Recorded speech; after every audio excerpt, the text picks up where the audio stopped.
This is JK.Philosophy. Welcome to my channel. So, Senator Gloria Orweba last month entered the Kenyan parliament with her pants soaked in red artificial coloring to give the impression that she was on her periods and that was indeed menstruation blood. So, when she was asked why she did that, she said that she was creating an awareness of the sanitary pads to be readily available to women all over the country. Now, I believe that that's a noble cause. Me personally, I think that since periods is something which women have no control of, it should be given either for free, completely for free, or duty free, or they should not be imposed any sort of taxes, so that it becomes easier for women in all types of society, either rich or poor, even the homeless, to make it easily and available for them. But the means she took to promote her goals is something which I completely disagree, and it's something which can lead to further degeneracy in a nation.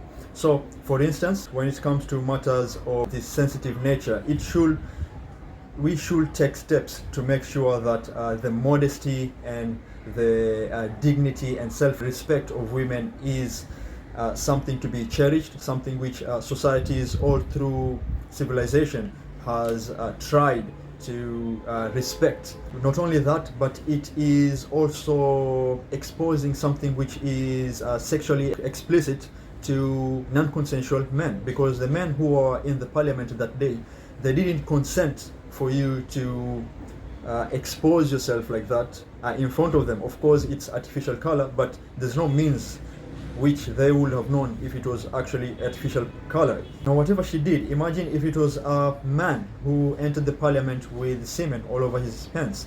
Obviously, he will either be arrested or immediately removed from the parliament, won't even be allowed to enter the parliament. If we're going to take the same feministic approach and liberal laws, you'll realize that if a man did that, he would have been arrested by now. And of course, there will be protest, might even be protest all over the nation, saying that men are being misogynistic and toxic masculinity, and that this man has even sexually assaulted or harassed these women, or putting such an image in front of them where his pants is soaked on with semen. But of course, the woman can do this and everybody thinks that it's okay. Everybody feels that anything which a woman excretes is something sacred, or is something which will be cherished, to an extent where in the West today, like in America, you'll see a person making food out of menstrual blood, making art out of menstrual blood, and nobody's saying anything. Nobody's saying that that's immoral, immodest to men or women, and that there's no shame, that is a shame, something shameful to be exposed to, let's say, even little boys or young boys. It's similar to witchcraft, because today when you look at the occult, they use things like semen, they use things like menstrual blood to evoke certain demons. So whatever she did, I believe, is the beginning of the corruption of a nation, and the corruption of women and men modesty.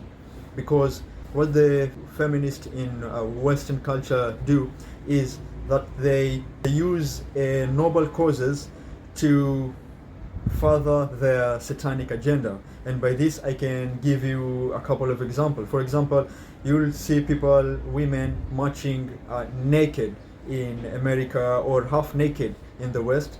But then if you ask them why they're doing this, they're saying they're creating awareness for gender-based violence, or they are creating awareness of breast cancer.